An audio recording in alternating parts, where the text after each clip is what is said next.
Oke, assalamualaikum warahmatullahi wabarakatuh. Ya, selamat siang, selamat pagi, selamat sore, selamat malam buat teman-teman semuanya yang mungkin lagi mengerjakan skripsi ya. Di sini kita akan melakukan sebuah tutorial video ya tentang Smart PLS ya. Dan juga di sini untuk tutorial dengan PLS ini sangat banyak sekali ya di YouTube caranya. Ini adalah cara atau versi saya saja.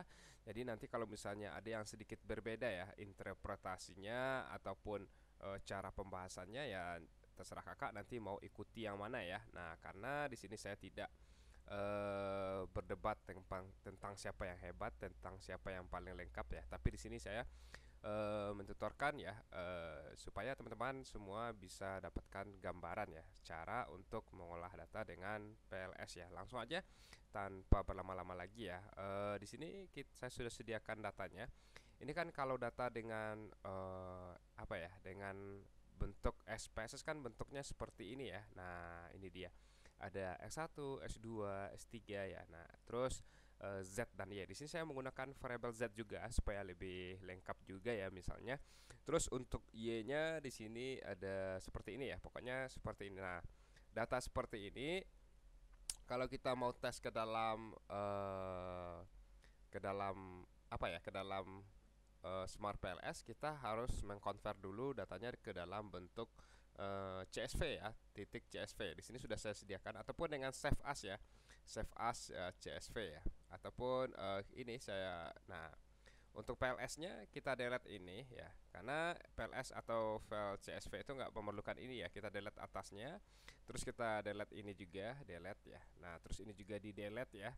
Nah, kalau misalnya teman-teman udah apa ya, udah terlanjur ya bikin tabel seperti ini ya juga nggak masalah juga, ini di delete ya. Jadi masing-masing totalnya itu di delete ya. Nah, kalau bentuk tabulasinya seperti ini ya. Tapi kalau bentuk tabulasinya udah seperti ini ya juga nggak masalah juga. Terus kita ke save ya, save as Excel ya. Terus ini menggunakan CSV. Nah, ini dia CSV. Di sini sudah saya sediakan juga ya. Ini kita no saja. Nah, ini saya sudah sediakan CSV-nya juga ya. Nah, ini dia. Kalau udah seperti ini, nah ini dia CSV-nya. Sekarang kita buka lagi file Smart PLS-nya. Di sini untuk PLS-nya kita ke new project ya, new project. Terus namanya kita bikin aja konten PLS ya, konten PLS ya. Oke. Nah, ini bisa dilihat di sini double klik to import datanya. Nah, ini dia.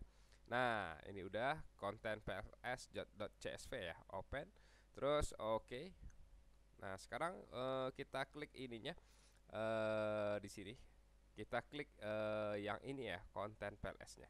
Klik dua kali. Nah, jadi dia akan keluar modelnya seperti ini ya. Untuk kalau misalnya teman-teman yang baru membuka Smart PLS ya. Sekarang kita bikin modelnya lagi. Untuk modelnya ya ini kita. Nah, perhatikan ya di sini hati-hati, ini X1-nya. Perhatikan memang benar itu X1, jangan termasuk S2 ya. Nah, ini dia. Terus untuk membesarkannya kontrol di mouse-nya di roll ya. Nah, seperti ini atau kontrol panah. Kontrol tambah kontrol kurang nggak bisa ya. Berarti kontrol mouse-nya di roll. Nah, ini dia. Untuk memperkecil dan memperbesar ininya. Terus S2-nya masukkan lagi sampai ke S7 ya. S2-nya sampai dengan. Nah, ini dia. Ops ya. Nah, ini agak sedikit tidak kelihatan ya. Oke. Nah, oke, mudah-mudahan. Nah, ini dia. Nah, kalau di zoom dia terlihat ya. Terus kita kembalikan lagi ini S3-nya dengan berapa nih? Dengan 11 pertanyaan ya. Nah, S3 dengan 11 pertanyaan. Oke, kita letakin di sini. Kita proses sedikit ya biar nah, ops, oke. Nah, ini dia. Atau kita ganti displaynya karena biasanya ya teman-teman itu kalau misalnya buka di handphone ya, saya selalu mengecilkan resolusi dari komputer saya. Ops ya, bentar ya. Ini dia, kita display ya, display setting. Saya besarkan ini.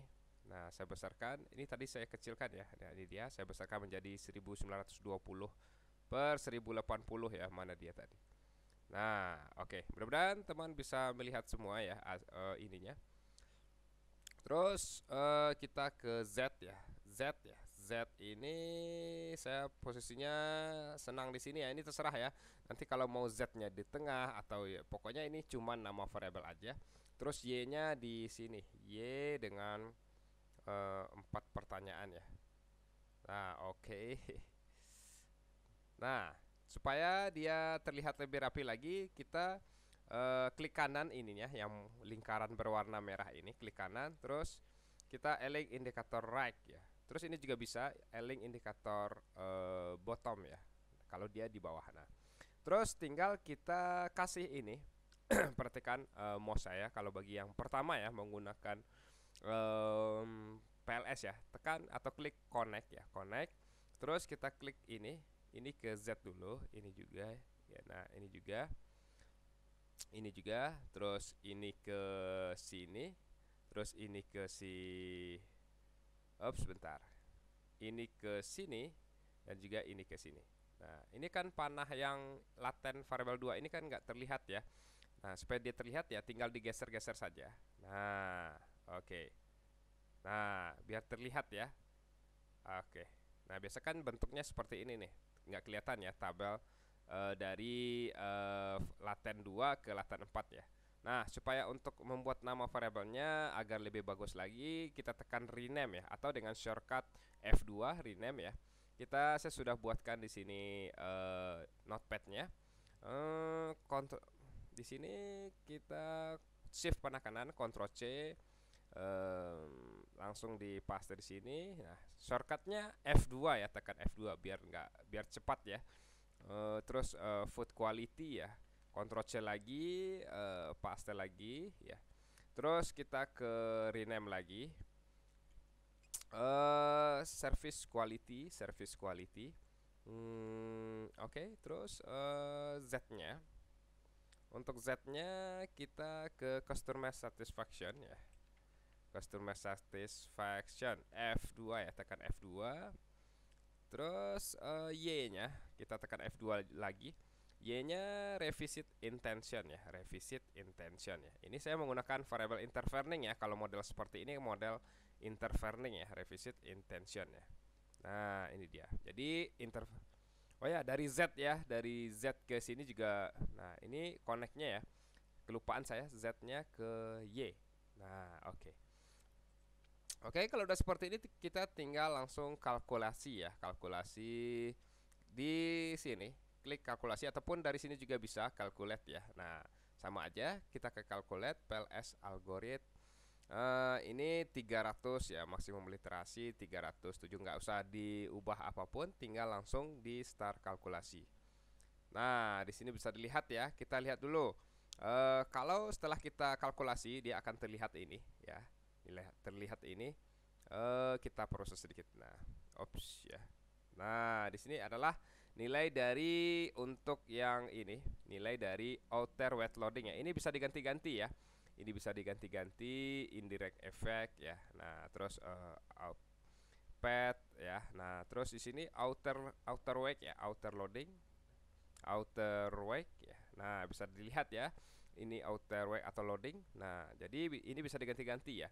Begitupun juga dengan Everect ya. Ini dia nilai Everect varian extracted-nya 0,767 ya. Nanti kita bahas satu-satu ya. Composite reliable-nya juga bisa dirubah di sini. Terus Chromebus alpha juga bisa dilihat dari sini. Terus di sini R square ya. Juga bisa R square. Nah, kalau R square-nya kan R square itu artinya berapa pengaruh ya? Pengaruh dari variabel endogen dan exogen ya. Di sini bisa dilihat yang dikeluarkan kalau dari R square yaitu hanya nilai Z ya, nilai Z dan Y saja, karena yang dipengaruhi oleh variabel lainnya yaitu variabel Z dan variabel Y. Di sini untuk Z ya dipengaruhi oleh S1, S2 dan X3 sebesar 72%, sedang 0,720 artinya itu yaitu 72% ya. Sedangkan Y dipengaruhi oleh S1, S2, S3 dan Z sebesar 72,1%. Nah, jadi ini bisa diganti-ganti atau kita lihat di sini sama aja ya. Nah, kita ke Ini kita ke outer loading dulu. Nah, di sini bisa dilihat ya. Yang terpenting itu nilai di sini semuanya itu harus di atas. Ada yang pakai 0,60, ada juga yang pakai 0,70 ya. Nah, kalau misalnya dia berwarna merah itu artinya harus di outlier ya, harus di outlier atau dihapus dari sini ya. Misalnya ini dia. Kalau ada yang berwarna merah, ini kita misalnya ya X1.9 di delete saja, terus diulangi lagi kalkulasinya. Di sini bisa dilihat ya, kebetulan ya. Ini semua nilai dari outer loadingnya semuanya berwarna hijau atau di atas 0,60 ya. Nah, bisa kakak lihat di sini. Atau ini sudah saya buatkan juga pembahasannya ya. Nanti lama sekali berdasarkan tabel di atas nilai outer loading indikator laten variabelnya lebih besar dari 0,5 sehingga indikator dapat menggambarkan masing-masing variabel laten dan tidak ada indikator yang perlu di outlier. Sama aja ya. Ini tabelnya saya salin dari sini ya. Nah, ini dia. Saya salin dari sini. Ini interpretasinya ya. Kalau misalnya mau bikin interpretasinya. Oke. Terus kita ke sini lagi. Kita ke sini lagi. Nilai outer loadingnya udah ya. Terus kita ke outer weight sama aja ya. Terus kita ke yang paling penting-penting aja ya. Terus di sini ada construct reliability. Discriminant validity dulu deh.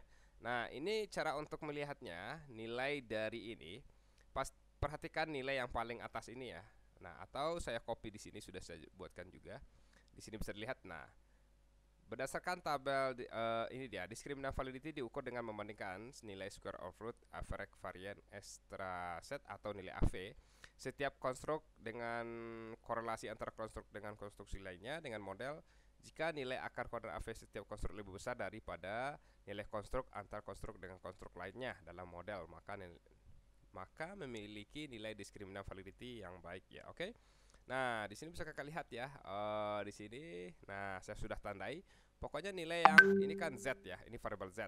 Dia lebih besar dari variabel lainnya. Begitu juga pada saat food quality-nya juga lebih besar dari S1, Y dan begitu juga. Pokoknya ini yang paling atas ini nilainya harus lebih besar dari variabel lainnya. Bisa dilihat di sini juga ya.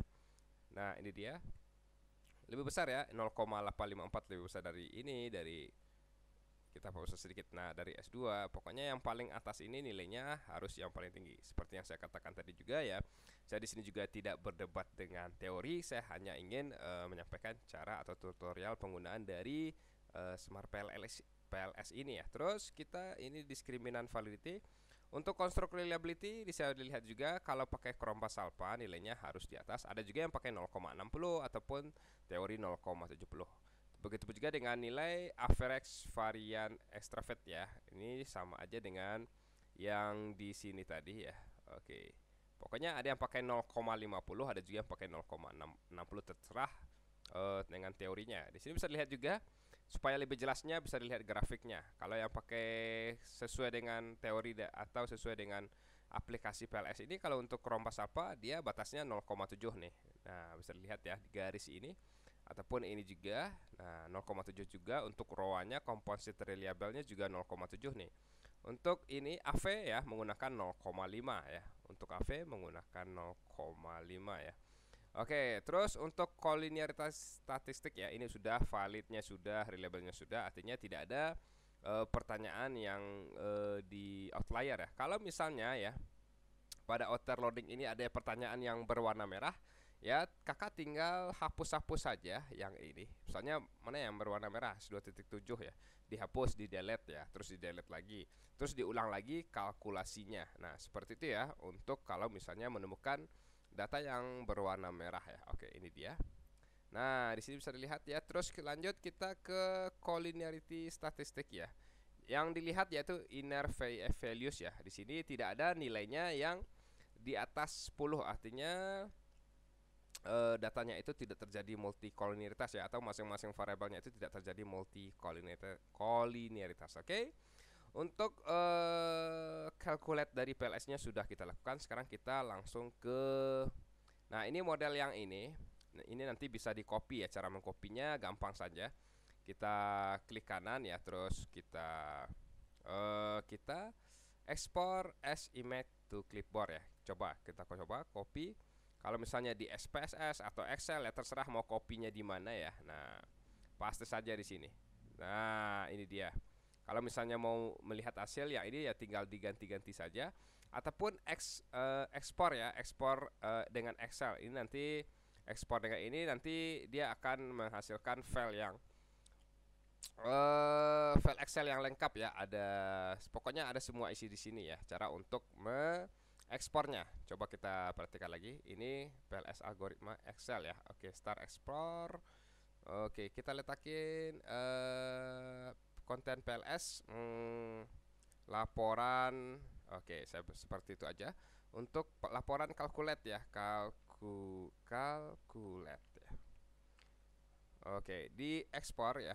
Nah, di sini bisa dilihat ya, udah lengkap semua ya. Nah, kalau misalnya ini navigasinya, ini juga indirect ya. Seperti itu cara untuk menyimpan file ya dari PLS yang telah kita lakukan tadi ya. Ini outer loading. Oke. Nah, udah selesai untuk yang ini. Sekarang kita ke bootstrapping lagi, calculate ya. Kita ke bootstrapping ya. Bootstrapping ini nantinya kalau misalnya ini subsampel ini artinya ya dia memperbanyak sampelnya dengan 500 ya, dengan 1000. Kalau misalnya ini makin ditingkatkan, maka start kalkulasinya akan makin lama ya, seperti itu ya. Saya lebih suka pakai yang default dari PLS saja 500 ya. Ini signifikansi nilainya 0,05. Terserah kakak nanti mau pakai yang 0,10 juga bisa ya. Saya secara default saja dulu. Oke, secara kalkulasi ya. Oke. Nah, di sini bisa dilihat ya, pad koefisiennya dulu. Nah, pad koefisiennya. Nah, oke. Kita baca-baca dulu ya. Di sini kita mulai dari X1 terhadap Z. Di sini nilainya ya, kalau interpretasinya nilainya data yang dikatakan atau variabel yang dikatakan berpengaruh itu yaitu jika nilai T hitungnya lebih besar dari 0, T hitungnya lebih besar dari T tabel dan nilai signifikansinya lebih kecil dari 0,05. Di sini bisa kalian lihat untuk S1 ke Z ya, nilainya 0,00, artinya S1 itu berpengaruh terhadap Z ya. Terus S2 lagi, S2 juga berpengaruh terhadap Z. S3 juga berpengaruh terhadap Z ya. Terus X1 S2 ya, S1 S2 S3 dan Z juga berpengaruh terhadap Y. Pokoknya semua model ini artinya ya dia signifikan. Kalau misalnya teman-teman saat pengolahan data, kalau misalnya ada yang menemukan data yang tidak signifikan ya, kakak juga bisa WhatsApp saya ya, di WhatsApp yang tertera di biografi dari video ini ya. Ini untuk pad koefisiennya. Sekarang kita ke spesifik ya, spesifik. Nah, di sini bisa lihat ya.